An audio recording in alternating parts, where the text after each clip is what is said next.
Commander Jake Morrison rubbed his tired eyes and stared at the flickering screen in front of him. Numbers. Always numbers. The observation deck of Mining Station Delta 7 wasn't much to look at. Scratched windows, flickering lights, and equipment that should have been replaced 5 years ago. But here he was, orbiting a distant planet called Kepler 442b, counting supply crates like some kind of space accountant. The coffee in his mug had gone cold hours ago. Jake didn't bother reheating it. What was the point? In 3 hours, his shift would end, and then another would begin. Same routine, different day. Outside the massive viewport, the planet below spun slowly, its blue-green surface almost beautiful if you forgot you were stuck in a tin can floating above it.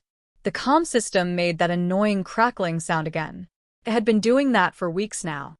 Static, interference, weird little pops and hisses. Jake had filed a maintenance request 2 months ago. Then another one. Then he just stopped caring.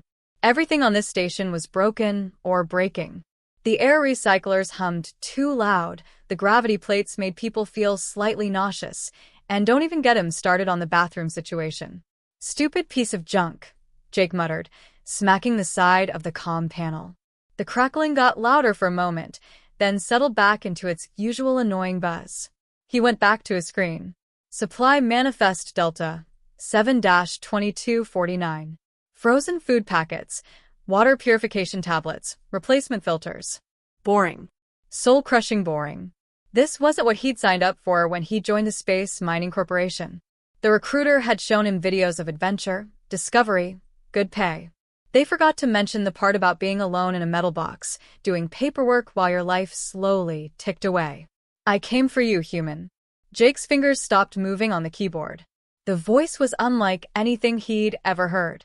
It wasn't loud, but it was clear, crystal clear, like someone speaking directly into his ear. Except there was no one in the observation deck but him. The voice had a musical quality to it, almost like singing and speaking at the same time. Why do you ignore me? His heart started pounding. Jake spun around in his chair, looking for whoever was talking. The deck was empty. The door was sealed. He was alone. Completely alone. But that voice, it had been so real, so close. Hello? Jake called out, his voice cracking slightly. Is someone messing with the comms?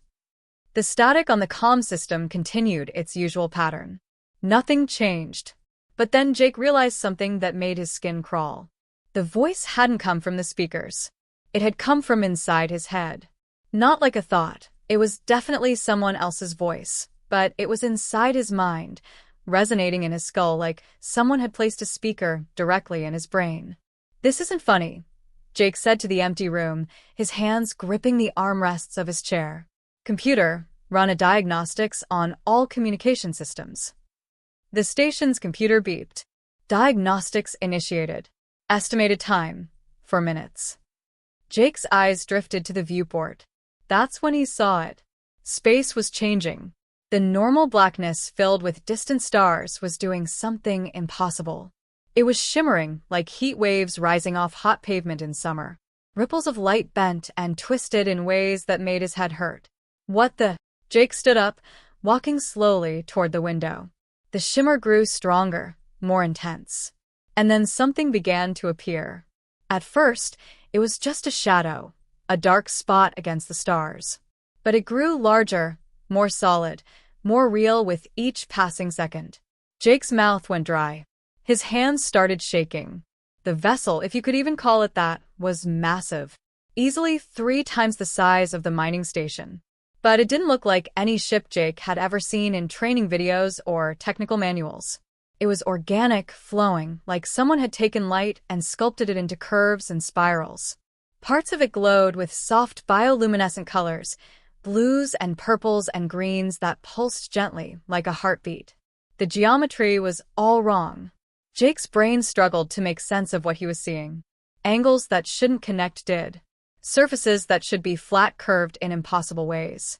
Just looking at it made his eyes water and his head throb. Computer, are you seeing this? Jake whispered. Unknown object detected at range 0.3 kilometers.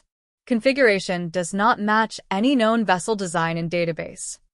Jake backed away from the window, his legs weak. This was it. This was first contact. Real, actual aliens. His mind raced through all the protocols he'd learned in basic training. Alert command. Secure the station. Prepare for potential hostile action. But all of that seemed ridiculous now, standing here watching this impossible ship floating outside his window. The voice came again, patient and curious. I am Laraxa. I have traveled 17,000 of your light years to reach you.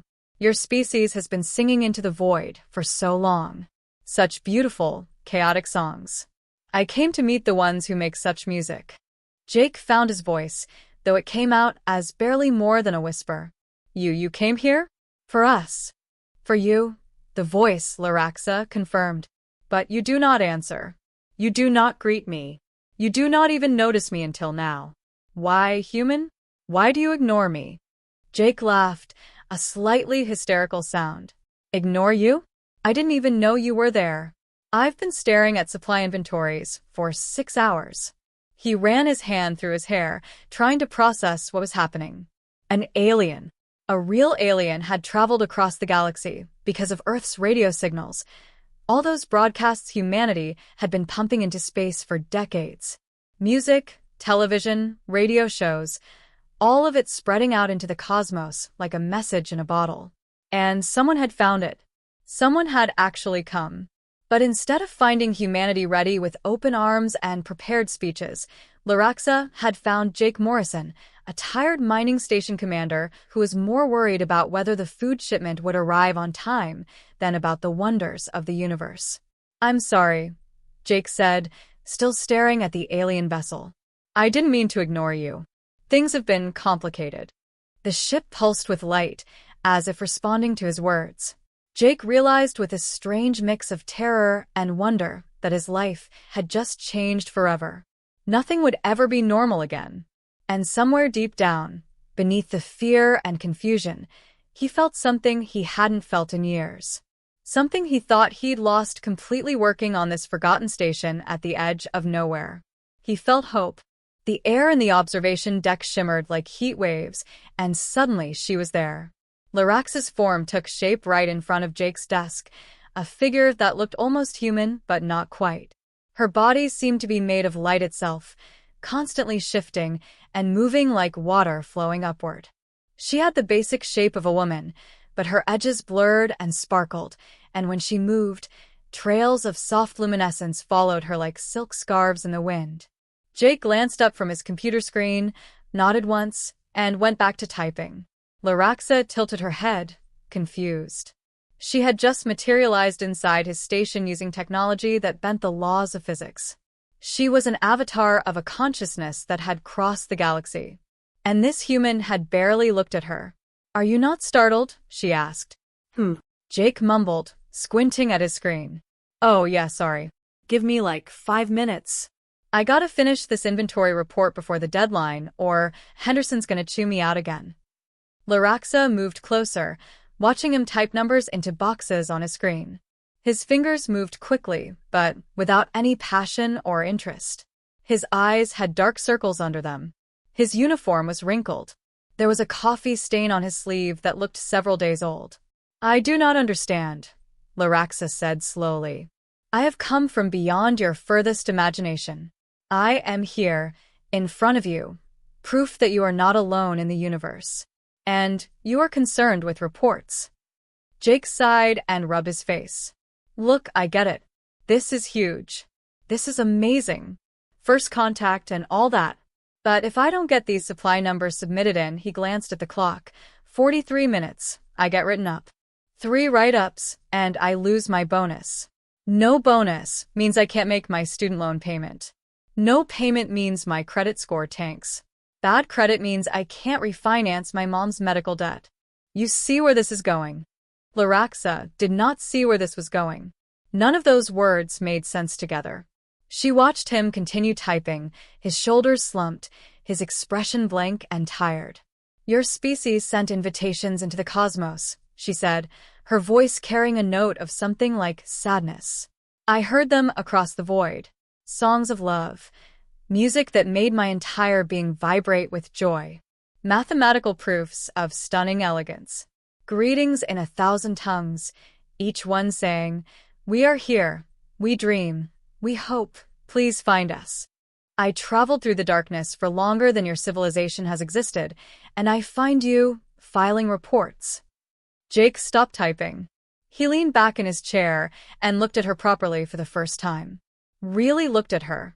His expression wasn't wonder or fear or excitement. It was exhaustion mixed with something bitter.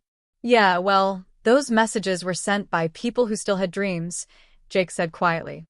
"That was before everything went corporate. Before they figured out how to monetize space.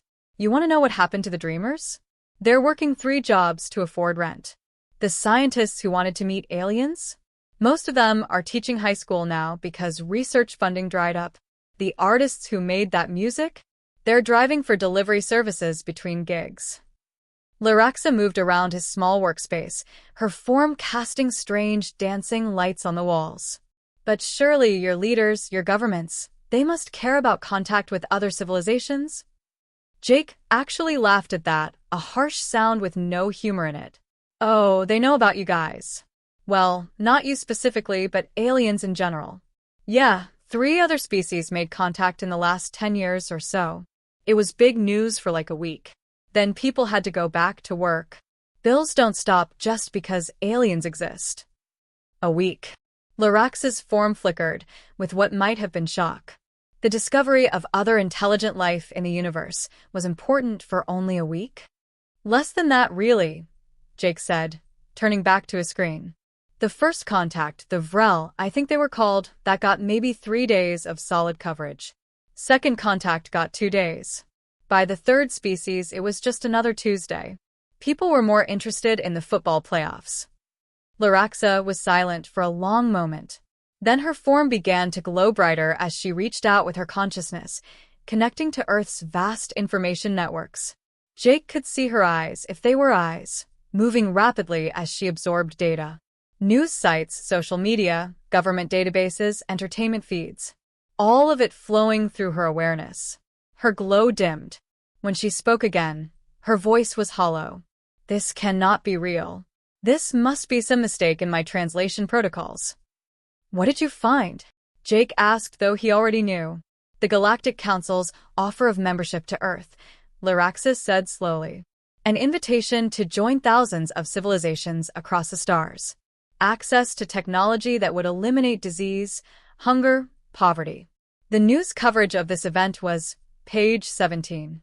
Between an article about a celebrity's new haircut and a listicle about the 10 best sandwich shops. Jake nodded. "Sounds about right. But how?" Laraxa moved in front of his desk, her form pulsing with agitation. "How can your species not care? You sent those messages. You reached out. You wanted this." "We did," Jake agreed quietly. Past tense. "We wanted it." But wanting things doesn't pay bills. Dreaming doesn't keep the lights on. You know what happened when the Galactic Council made that offer? Every government on Earth sent representatives.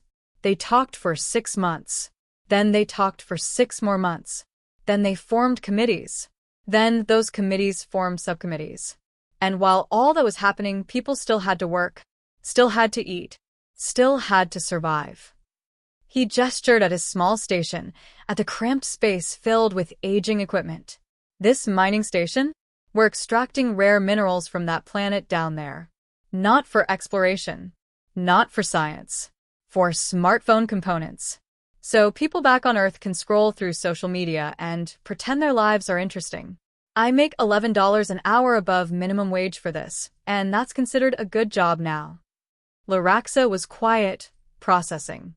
Jake could see her form shifting colors, blues and purples and deep reds washing over her like emotions made visible. "The people who sent those messages," Jake continued, his voice soft now, "they believed in something. They thought the future would be better. That we'd colonize space because we wanted to explore, to learn, to grow. Instead, we colonized space because corporations figured out it was cheaper to mine asteroids than deal with Earth's environmental regulations. The future came, Laraxa. It just wasn't the one anybody hoped for." "Your species is not given up," Laraxa said, but she sounded uncertain now. You still function. You still survive. Yeah, Jake said, looking back at his screen where numbers waited to be entered. We survive. That's about all we do anymore. Survive and work and try to make it to next month. Laraxa stood in the middle of the observation deck, her shimmering form reflecting off the scratched viewport, and for the first time in her long existence, she felt something she had never encountered before. Not fear, not confusion, but something worse. She felt pity for a species that had reached for the stars and found only another job waiting for them there. Laraxa's form flared bright red, pulsing with an emotion Jake had never seen from her before. Anger. Pure, burning anger. I have wasted my time, she said, her voice cutting through the observation deck like ice. I crossed the galaxy for nothing. Your species sends beautiful messages into the void, begging to be found, and when someone finally answers, you cannot even be bothered to look up from your screens. Jake felt something hot rising in his chest. He'd been patient. He'd tried to explain. But now this alien was judging him? Judging all of humanity? You don't deserve the stars, Laraxa declared, her form beginning to fade. You had a chance to be something magnificent and you squandered it for what? Money? Comfort? You are not worthy of the cosmos. That did it. Something inside Jake broke. All the exhaustion, all the disappointment, all the years of grinding away at meaningless work while his dreams died, it all came rushing out at once. Don't deserve? Jake stood up so fast his chair fell backward. Don't deserve? You think we wanted this? You think any of us dreamed of this when we were kids? Laraxa paused, her form solidifying again, surprised by his outburst. I was 8 years old when I watched the first Mars landing, Jake continued, his voice shaking. 8. I built a cardboard spaceship in my backyard and sat in it every night, looking at the stars, imagining all the places I'd go. You know what I'm doing now? I'm counting how many freeze-dried meals we have left. That's what became of my dreams. That's what happened to the kid who wanted to explore the universe. He walked to the viewport, pressing his hand against the cold glass. We sent those messages because we had hope. Real hope. We thought the future would be like the stories, brave explorers, amazing discoveries, coming together to build something beautiful. Then reality hit us. Student loans, medical debt, rent that costs more than our parents' mortgages. We wanted the stars, Laraxa. We wanted them so badly it hurt. But reality crushed that hope out of us, one rent payment at a time. Laraxa's form shifted to a deep blue. Then why continue? If you have no hope, why persist? Jake laughed, but this time there was something real in it. Something fierce. Because we don't have a choice. You want to see humanity's true face? Fine. Let me show you. He pulled up his personal tablet and started scrolling through images. This is my friend Rachel. She's a nurse. Works at a hospital in Detroit. You know what her shift is? 16 hours. Sometimes 20. She works until her feet bleed inside her shoes. Last month, she worked 73 hours in 3 days because they're short-staffed and patients needed care. She could quit. Find an easier job. But she doesn't because people need her. He swiped to another image. This is Tom. He teaches 5th grade in Atlanta. The school district cut his budget again this year. You know what he did? He spent $300 of his own money buying notebooks and pencils for his students. $300 he needed for his car payment. But he bought school supplies instead because 10-year-olds shouldn't suffer because the system's broken. Another swipe. This is Amy. She's an artist. Works at a coffee shop 40 hours a week, comes home exhausted, and then she paints. Every night. 2 hours, sometimes 3, even when she can barely keep her eyes open. Because she has to create. Because art is who she is, even if nobody ever sees it, even if it never pays her bills. Laraxa moved closer, watching the images flow past. Faces. So many faces. Tired faces, worn faces, but faces that still smiled. This is what you don't understand, Jake said, his voice quieter now but no less intense. The system is designed to break us. It's designed to grind us down until we're nothing but worker drones who shut up and do our jobs. And you know what? It's working. It's absolutely working. But we keep going anyway. He pulled up a video. A street musician playing violin in a subway station, her case open for tips that might buy dinner. Her music was beautiful, soaring and pure, echoing off the concrete walls while hundreds of people rushed past her, too busy to stop. She plays for 2 hours every day before her shift to the call center, Jake said. Most people don't even notice her, but she plays anyway. Another video. A father teaching his daughter to ride a bike in a tiny apartment parking lot, both of them laughing as she wobbled and nearly fell. He works 2 jobs, Jake explained. Barely sees his kid. But he makes time for this. He makes time for joy. More images faster now. A couple holding hands on a bus, both in work uniforms, both clearly exhausted, but leaning on each other. A group of friends sharing a meal in a cramped kitchen, laughing over cheap pasta. An old man feeding pigeons in a park, smiling at each bird like they were old friends. This is humanity, Jake said. We're crushed under the weight of a system that doesn't care about us. We're tired. We're broke. We're barely surviving. But we still love. We still create. We still find reasons to laugh. We still protect each other. Larax's form had gone completely still, cycling through colors Jake couldn't interpret. You asked why we ignored you, Jake continued. We didn't ignore you because we don't care about aliens or the universe. We ignored you because we're drowning and we're using every bit of strength we have just to keep our heads above water. But even drowning, even exhausted, we still dream. We just have to dream quietly now. In the margins. In the stolen moments between shifts. He sat down at his desk, suddenly drained. My mom is sick. Really sick. The treatment costs more money than I'll make in 5 years. Every extra shift I work here, every report I file, every bit of overtime, it's all going toward keeping her alive.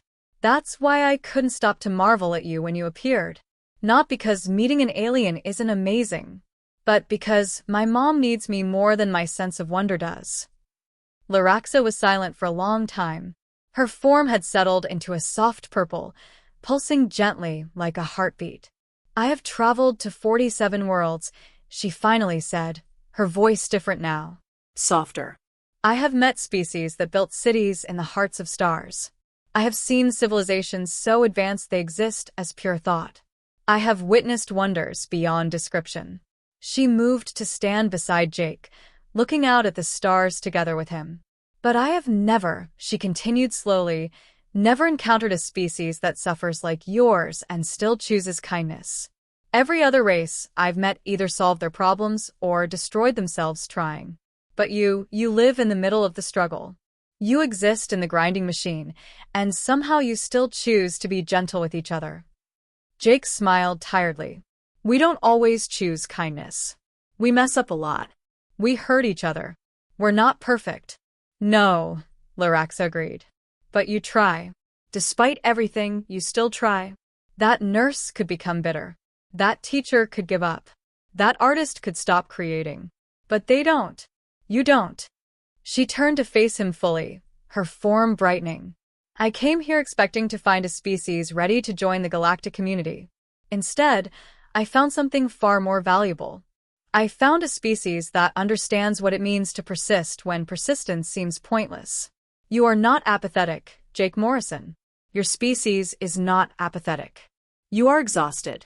And that is entirely different. Larax's form suddenly expanded, filling the entire observation deck with swirling light.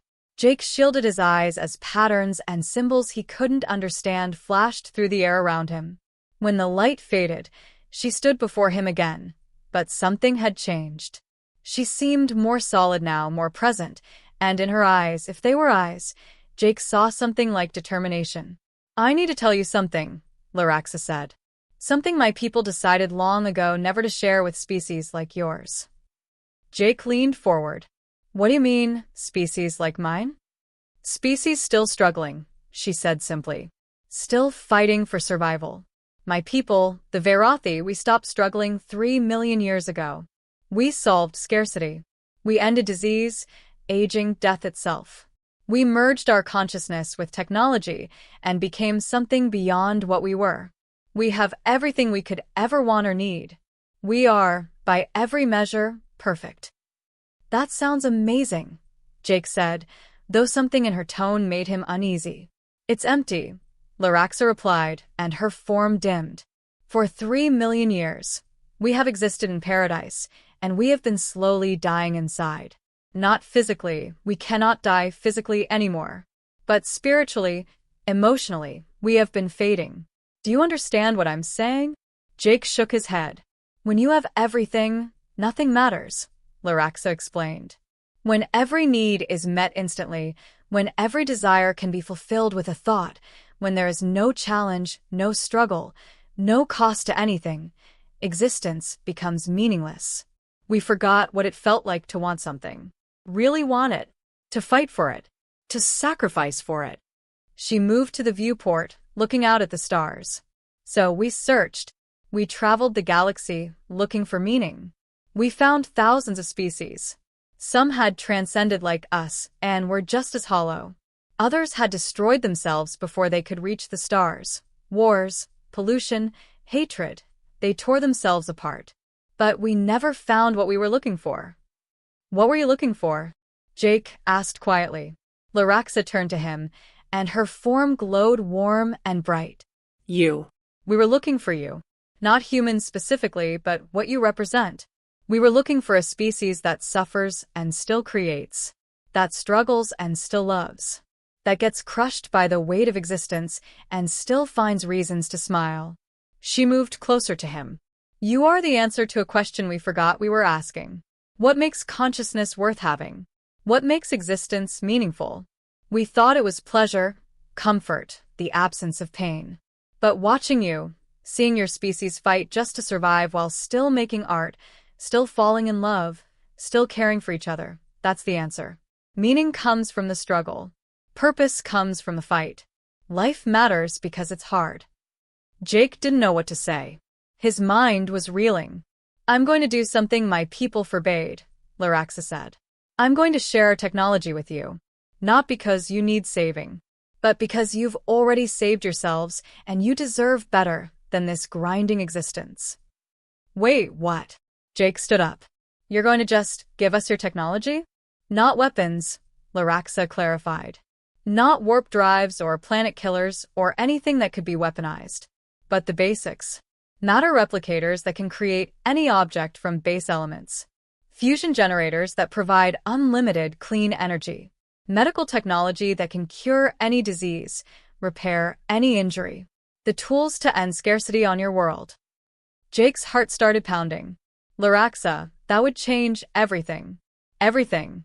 No more hunger, no more poverty, no more people dying because they can't afford treatment. I know, she said.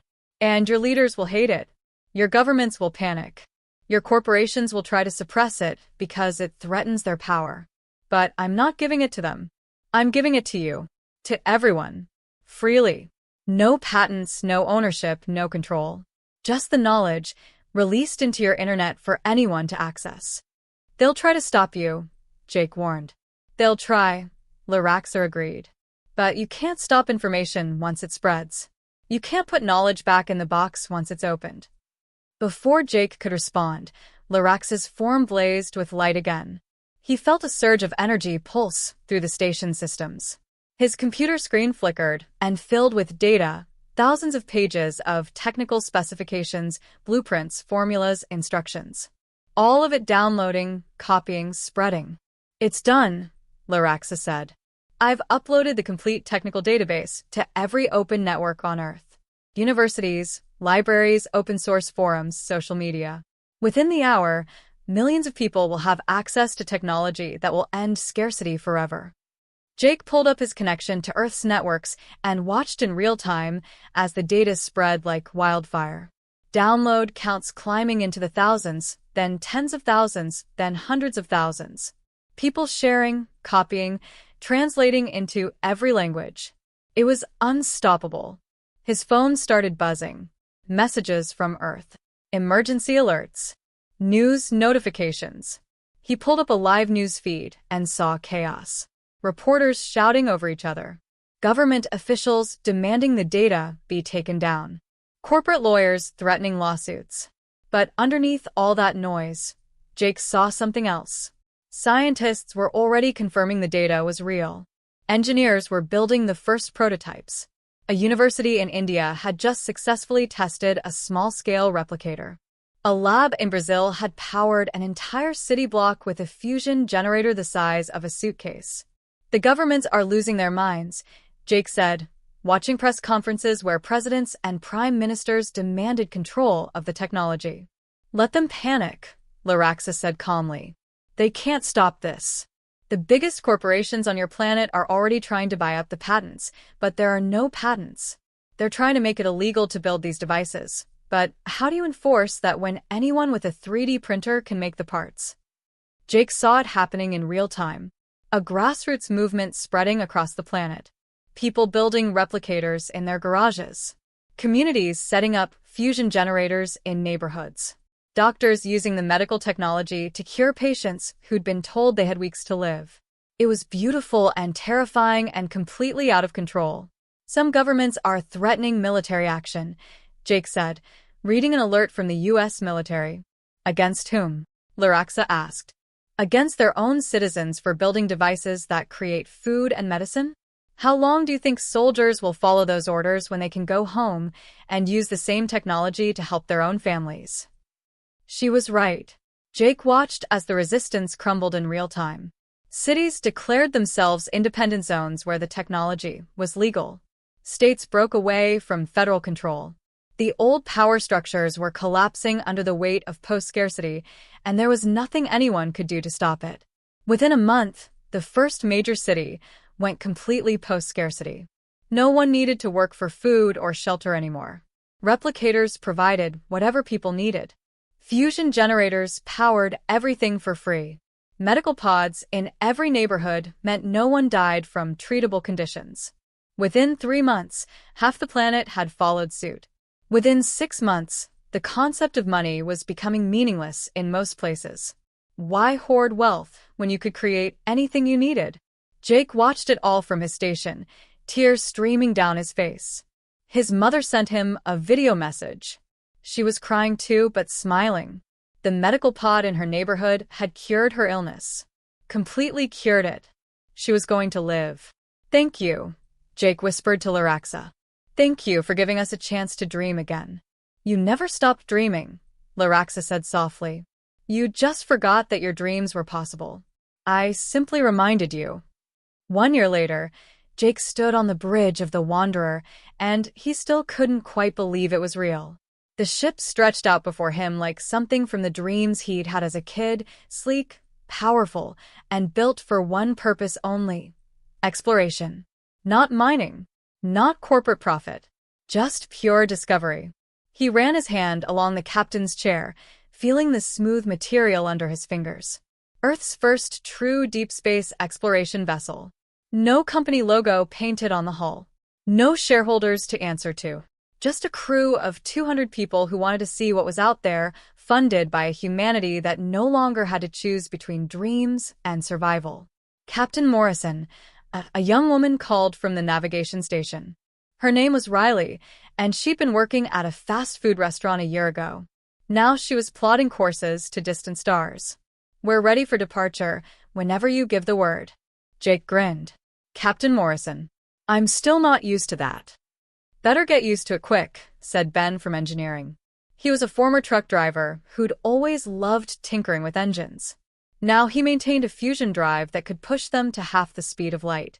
We've got about 30 other Earth ships launching this month alone. Humanity's spreading out fast. That was an understatement. In the 12 months since Laraxa had shared her technology, Earth had transformed completely. With scarcity eliminated, people were free to pursue what they actually cared about. And it turned out that a lot of humans cared about space. Ships were being built in orbit by the dozens. Not huge corporate ventures, small crews of dreamers, families, groups of friends, all heading out to see the universe. Some went to set up colonies on Mars and the moons of Jupiter. Others were heading to nearby star systems just to see what was there. The galaxy was about to get very crowded with humans, and Jake suspected the rest of the universe wasn't quite ready for that. Permission to come aboard? A familiar voice echoed in his mind. Jake smiled. You don't need permission, Laraxa. You're always welcome. She materialized on the bridge. Her shimmering form settled into a comfortable blue-green. The crew barely glanced at her anymore. Aliens were common now. 3 of their crew members were actually from other species, 2 Vrel and a Korthan who decided that humans seemed like fun to hang around with. I wanted to see you off on your first voyage, Laraxa said, moving to stand beside him at the viewport. And to warn you. Warn me about what? About what you're going to do to the galaxy, she said, and there was laughter in her voice. My people have been monitoring humanity's expansion. We're concerned. Jake raised an eyebrow. Concerned? We're just exploring, meeting new people, making friends. That's what concerns us, Laraxa said. You've made contact with 17 species in the last 6 months. Do you know what happened with every single one of them? We established friendly relations? You established parties, Laraxa corrected. The Korthan Collective, an ancient civilization that hasn't celebrated anything in 3,000 years? Humans showed up and somehow convinced them to have a music festival. The eldest of Proxima, dignified and reserved. They're now hosting weekly comedy nights because a human crew taught them about stand-up. Jake laughed. Is that really a bad thing? The veiled ones of Kepler, 186, Laraxa continued, a species so serious they communicate only through mathematical equations, have started using something called memes in their official communications. Humans did that in 3 weeks. Sounds like we're bringing some joy to the galaxy, Jake said, not even trying to hide his smile. You're bringing chaos, Laraxa said, but she was smiling too. Beautiful, wonderful, absolutely terrifying chaos. Do you know what the Galactic Council is calling your species now? The Awakeners. Because everywhere you go, you wake up civilizations that had forgotten how to feel anything. Through the viewport, Jake could see other human ships preparing to launch. The Discovery, heading toward Alpha Centauri. The Hope, planning to explore the nebula regions. The Second Chance, crewed entirely by former prisoners who'd been given a fresh start in the new world. Each ship was different, unique, built by people following their dreams instead of their deaths. We're ready for launch, Captain, Riley called out. Jake settled into his chair. Take us out. Let's go see what's out there. The Wanderer pulled away from Earth's orbital station, joining a stream of ships heading into the black. Jake watched his home planet shrink behind them, a blue marble that had finally figured out how to take care of its people. No more poverty. No more starvation. No more choosing between medicine and rent. Just humans being free to be human. You know what the funniest part is? Laraxa said quietly, still standing beside him. When I first arrived, I thought your species was apathetic. I thought you'd lost your spark. We had, Jake admitted. For a while there, we really had. But it was never truly gone, she continued. It was just buried under all that struggle. And the moment you were freed from survival, it all came exploding back out. The music, the art, the curiosity, the joy, it was all still there, waiting. On the main screen, they passed a human ship called the Party Barge, which was literally just a mobile celebration platform touring the galaxy, sharing Earth's music with anyone who wanted to listen. Another ship, the Teaching Heart, was staffed entirely by former teachers spreading knowledge and stories to young species. The Helping Hand was a medical vessel offering free healthcare to any civilization that needed it.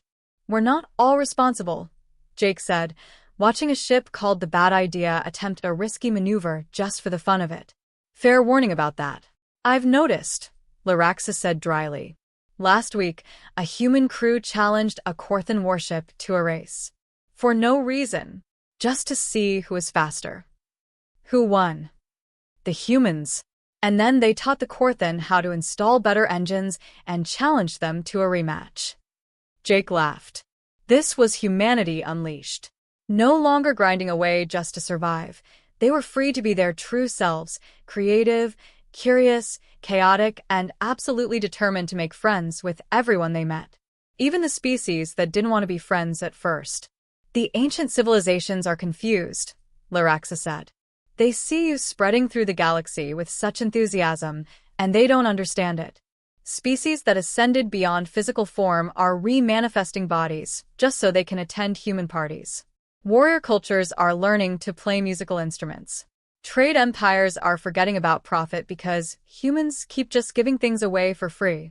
Is that bad? Jake asked. Laraxa was quiet for a moment, her form shifting through colors. No, she said finally.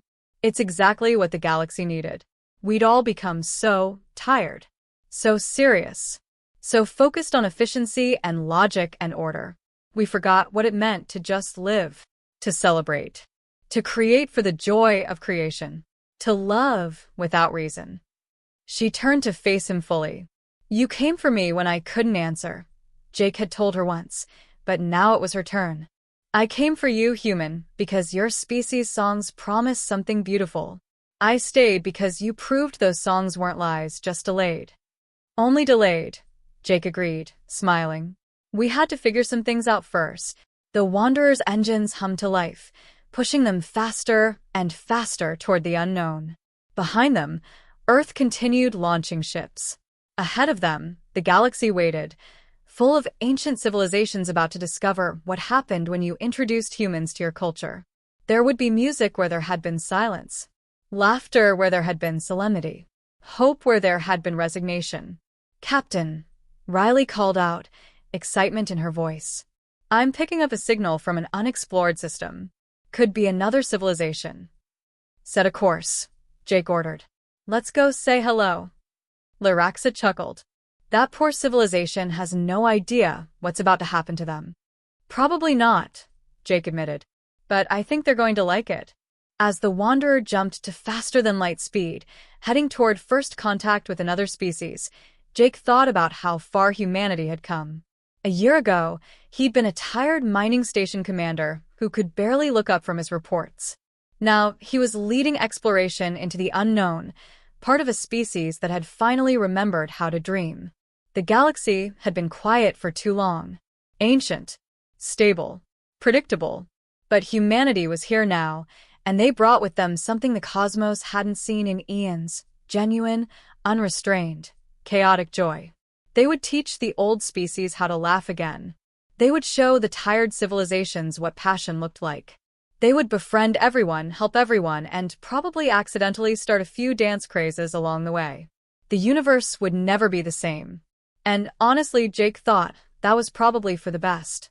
Silence was overrated anyway. It was time for the galaxy to wake up, remember what it meant to truly live, and maybe, just maybe, learn to appreciate a good, terrible joke. Humanity was here, and they were absolutely not going to shut up about how amazing everything was.